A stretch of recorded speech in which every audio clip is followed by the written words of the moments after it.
Aosta Valley has always played a significant role within the Italic context. Its territory represented an important point of passage to northern countries. The Petit Saint-Bernard and Grand Saint-Bernard passes have been known since ancient times. The access roads met in the valley bottom at the confluence of the Dora Baltea and Boutier rivers. The first human settlements in Aosta Valley were scattered on the valley bottom and southern-facing slopes at the end of the 4th millennium BC, after the glaciers had completely melted.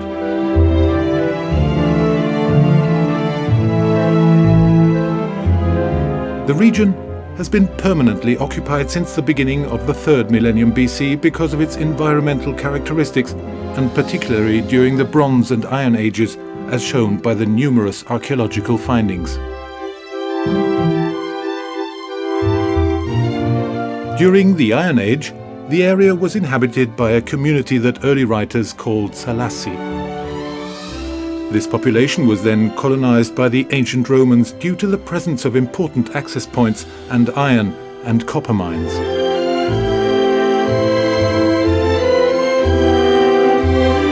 In 100 BC, the Romans founded Eporedia, now Ivrea, thus announcing the subsequent attack on the eastern part of the valley occupied by the Salassi.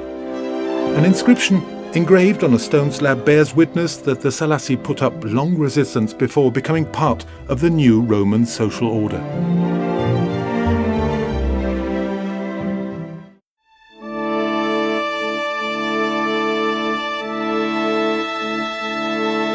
Scattered dwellings and fortified villages where the Salassi once lived were replaced by an authentic city, Augusta Praetoria.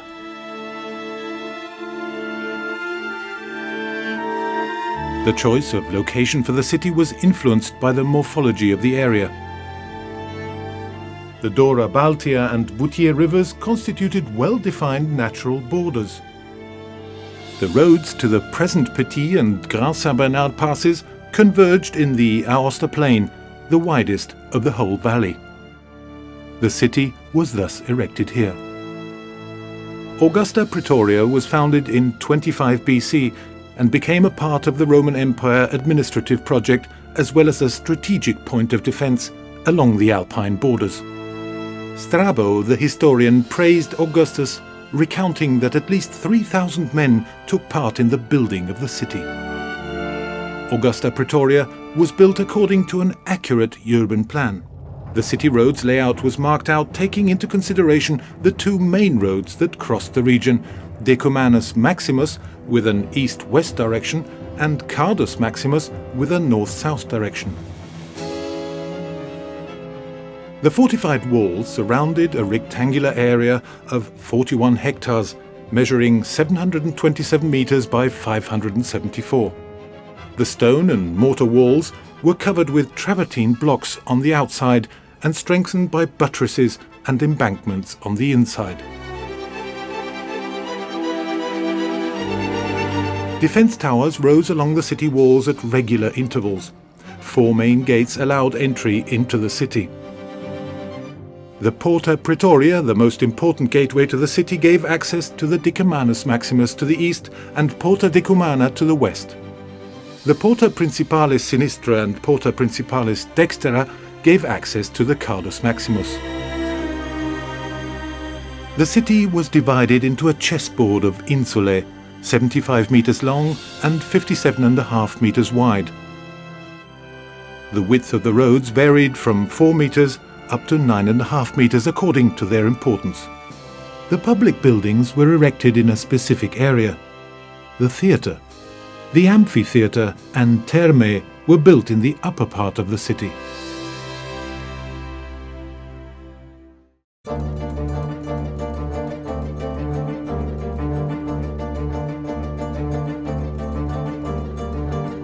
City life revolved around the Forum. Administrative, political, commercial, economic and religious activities took place inside the Forum buildings. The Forum buildings were spread over a vast area, gently sloping from north to south. Terraces and 2 areas placed at different heights were used as a solution to the problem of level difference. The upper space defined the sacred area where two temples surrounded by a cryptoporticus stood. The lower space led to the public buildings that were distributed along its perimeter. An east-western road divided these two areas and made communication to the city easier.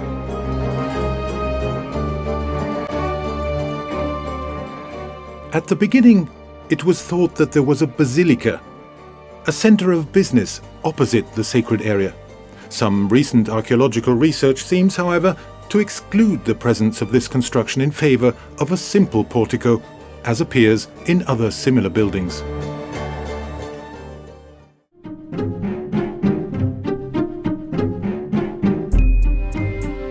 A lot of research, lasting about 30 years, has been undertaken to study the Forum. However, there still remains so many things to be done before piecing together its history. In 1838, archaeologist Carlo Promis was the first to define the architectural outline of this complex and to specify its double function as sacred area Forum. Between 1910 and 1920, Ernesto Schiaparelli and Piero Barocelli discovered the oriental part of the cryptoporticus and the temple podium and converted the area into the garden that we can admire today. In 1954, Carlo Carducci brought to light the monumental entrance and the wall surrounding the southern area. These two findings helped in defining the quadrilateral layout of the sacred area and the central position of the temples. The excavations carried out in Piazza Severino Caveri revealed several bases of the colonnade onto which shops overlooked. The wall that divided the two areas, as well as part of the Forum Square paving, were found south of the Cathedral Square. The changes which altered the access to the galleries have been pointed out in the southeastern area. Between 1983 and 1984, the excavations carried out in the present Piazza Roncas area and beneath the Chalon barracks revealed some traces of a possible extension of the complex behind the sacred temple area. Some recent waterproofing work in the northeastern sector has confirmed the presence of this extension on the north side. Even today, if we look very carefully around the city, we can still find traces of the Roman origins of Aosta.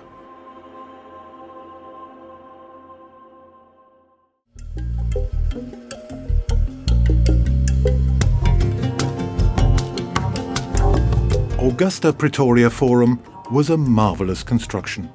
The southern area of the square measured 90 meters by 130. The paving was made with Bardiglio marble slabs having ducts on the edges to channel away rainwater. The square was probably surrounded by a colonnade onto which shops and administrative offices overlooked. There was probably a colonnade with a central entrance on the southern side of the square. The sacred area and the one devoted to public activities were separated by a wall erected on an intermediate bed.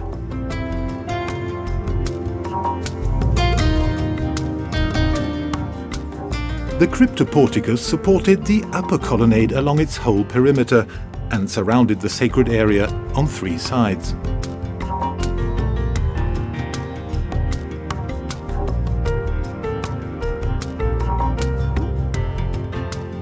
In the middle of the area, there was a podium about 2.5 meters high, where two temples were built at the time of Augustus.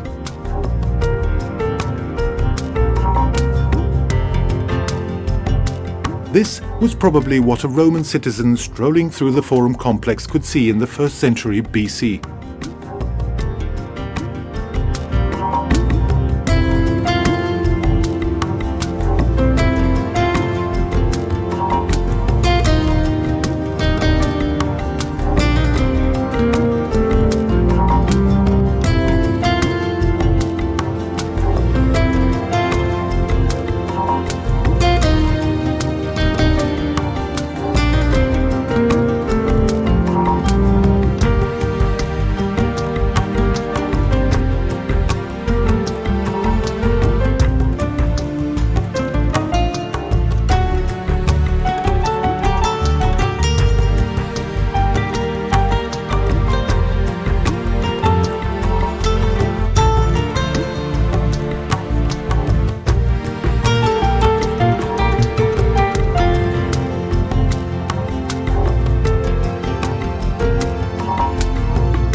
The two temples showed the typical architectural style of the classical era.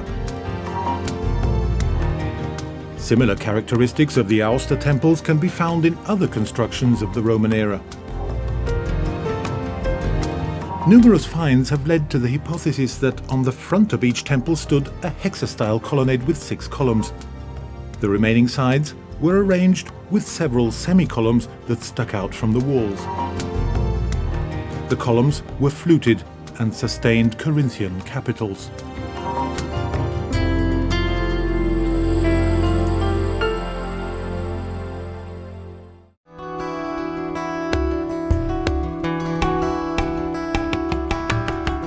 Situated under the boundary buildings, the cryptoporticus was planned to regularize the level difference of the ground and to hold up the double upper colonnade.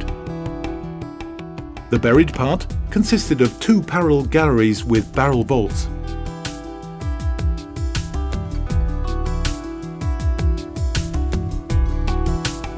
The galleries were divided by a series of depressed arches and supported by travertine pillars. The walls were plastered and interior lighting was obtained from windows placed at ground level, acting as light wells. According to some scholars, the cryptoporticus was used to store arms and provisions for the Praetorian militia.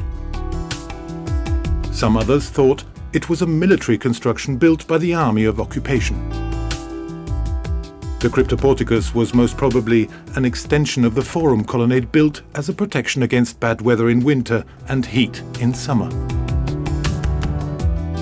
But nowadays the Forum complex is hidden by the numerous buildings that have covered it in the course of time. And now, let's see how the Aosta Forum could appear today.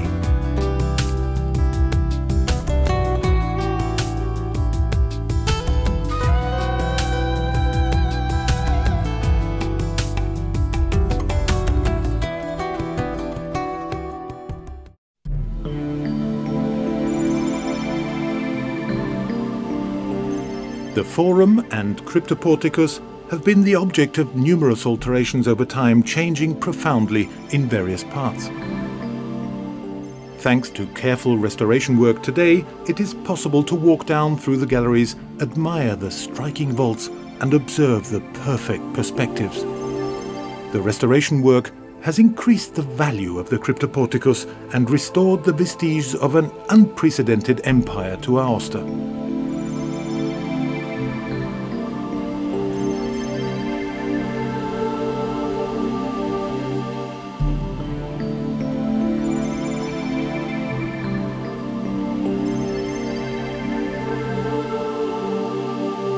A fascinating, enthralling architecture that, if used for new cultural activities, could turn into an extraordinary space for the rediscovery of history,